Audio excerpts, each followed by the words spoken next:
Hello everyone, welcome to biology achievers. My name is Simi Singh. आज का जो हमारा टॉपिक है वो है फर्मेंटेशन।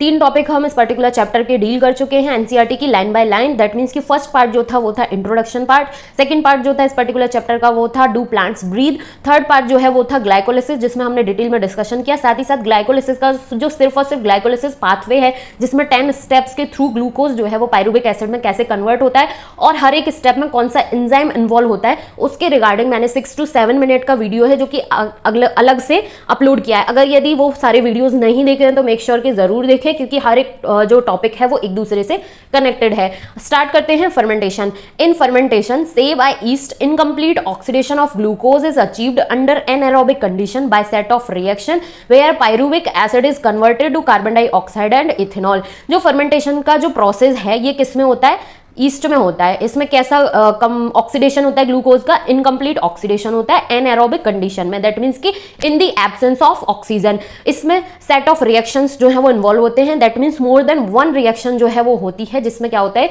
कि पायरुविक एसिड जो है वो कार्बन डाइऑक्साइड एंड इथेनॉल में कन्वर्ट हो जाता है। अब ये जो कन्वर्जन है, सेट ऑफ रिएक्शन है, तो जाहिर सी बात है कि एंजाइम्स भी इन्वॉल्व हो रहे होंगे। तो इसमें जो एंजाइम इन्वॉल्व होते हैं the enzyme pyruvic acid D carboxylase and alcohol dehydrogenase catalyze these reaction। सो जो पायरुविक एसिड का कन्वर्जन है कार्बन डाइऑक्साइड एंड इथेनॉल में वो दो एंजाइम की हेल्प से होता है। फर्स्ट एंजाइम जो होता है उसको हम पायरुविक एसिड डी कार्बोक्सिलेज के नाम से जानते हैं। सेकंड एंजाइम जो है वो क्या है? Alcohol dehydrogenase.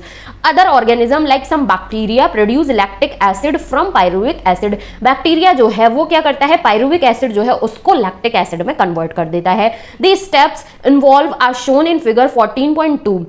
अब जो फर्मेंटेशन के प्रोसेस में स्टेप्स जो हैं वो आगे फिगर 14.2 में दर्शाए गए हैं। In animal cells like muscles during exercise when oxygen is inadequate for cellular respiration pyruvic acid is reduced to lactic acid by lactate dehydrogenase.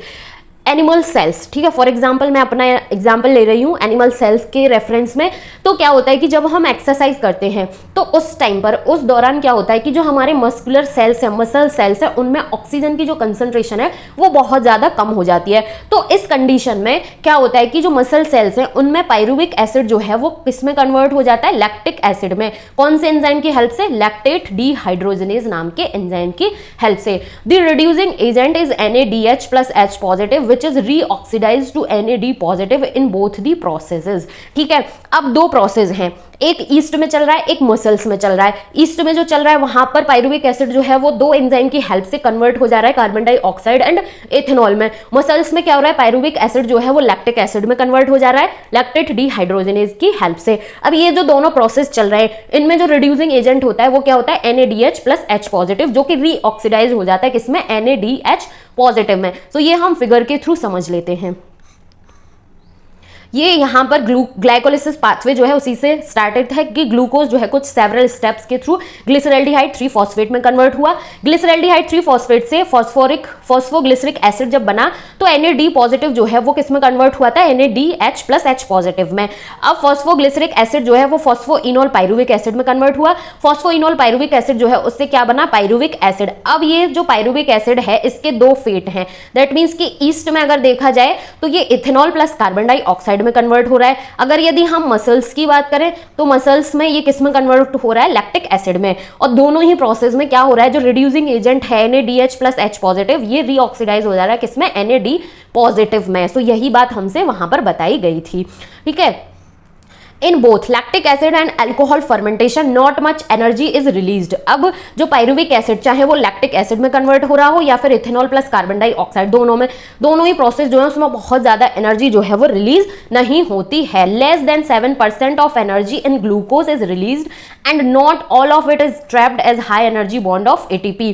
ठीक है, तो इसमें जो दोनों ही लैक्टिक एसिड चाहे अल्कोहल फर्मेंटेशन में ज्यादा एनर्जी रिलीज नहीं होती है और ग्लूकोज में जितनी एनर्जी होती है उसकी 7%, लेस देन 7% एनर्जी इस प्रोसेस में रिलीज होती है। दैट मीन्स फर्मेंटेशन के प्रोसेस में।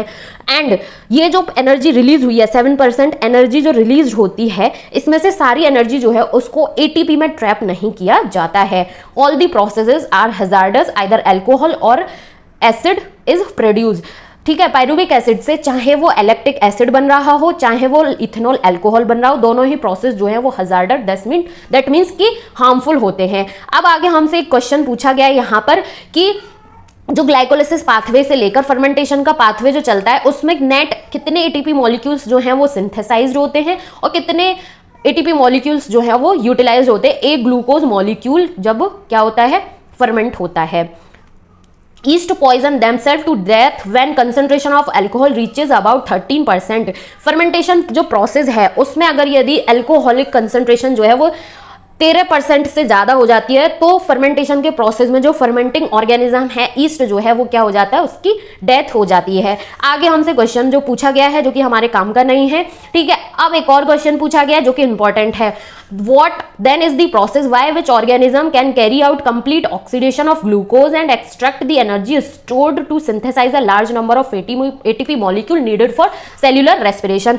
अब यहाँ पर हमसे पूछा गया है कि ग्लाइकोलिसिस में हमने पार्शियल ऑक्सीडेशन देखा, फर्मेंटेशन में हम इनकम्प्लीट ऑक्सीडेशन देख रहे हैं ग्लूकोज का, तो आगे यही पूछा गया है कि वो कौन सा, ठीक है, ऑर्गेनिज्म है जिसमें ग्लूकोज का कंप्लीट ऑक्सीडेशन होता है, कौन सा प्रोसेस है जिसके थ्रू ऑर्गेनिज्म ग्लूकोज का कंप्लीट ऑक्सीडेशन करते हैं और ग्लूकोज में जितनी एनर्जी है उसको पूरा एक्सट्रैक्ट कर लिया जाता है और स्टोर कर लिया जाता है हाई एनर्जी मॉलिक्यूल एटीपी बनाने के लिए जो कि सेल्यूलर रेस्पिरेशन में रिक्वायर्ड होता है। सो इसका आंसर हमें इसी में मिलने वाला है आगे। तो यहां पर हमें बताया गया है कि जो यूकैरियोट्स होते हैं, ठीक है, यूकैरियोट्स में क्या होता है, यूकैरियोट्स में माइटोकॉन्ड्रिया के अंदर ये प्रोसेस जो है वो रन होता है मेटाबॉलिज्म, सेल्यूलर मेटाबॉलिज्म का, और इसमें ऑक्सीजन जो है वो रिक्वायर्ड होती है। So aerobic respiration is the process that lead to a complete oxidation of organic substance in the presence of oxygen and release carbon dioxide, water and large amount of energy present in the substrate। तो aerobic respiration वह process है जिसके through किसका, glucose का complete oxidation होता है in the presence of oxygen, जिससे carbon dioxide, water and large amount of energy जो है वो रिलीज होती है। This type of respiration is most common in higher organism. जो हायर ऑर्गेनिजम्स होते हैं उनमें इस टाइप का रेस्पिरेशन, एरोबिक रेस्पिरेशन जो है वो मोस्ट कॉमन होता है, जिसके बारे में हम नेक्स्ट सेक्शन में पढ़ने वाले हैं। सो नेक्स्ट टॉपिक जो है वो हमारा होगा aerobic respiration. So I hope कि फर्मेंटेशन का जो प्रोसेस है वो अच्छे से समझ में आया होगा। अगर फिर भी कोई डाउट रहता है तो प्लीज कमेंट सेक्शन में जरूर कमेंट करें, चैनल को सब्सक्राइब करें, वीडियो को लाइक करें, अपने फ्रेंड्स के साथ भी शेयर करें। Thank you so much for watching.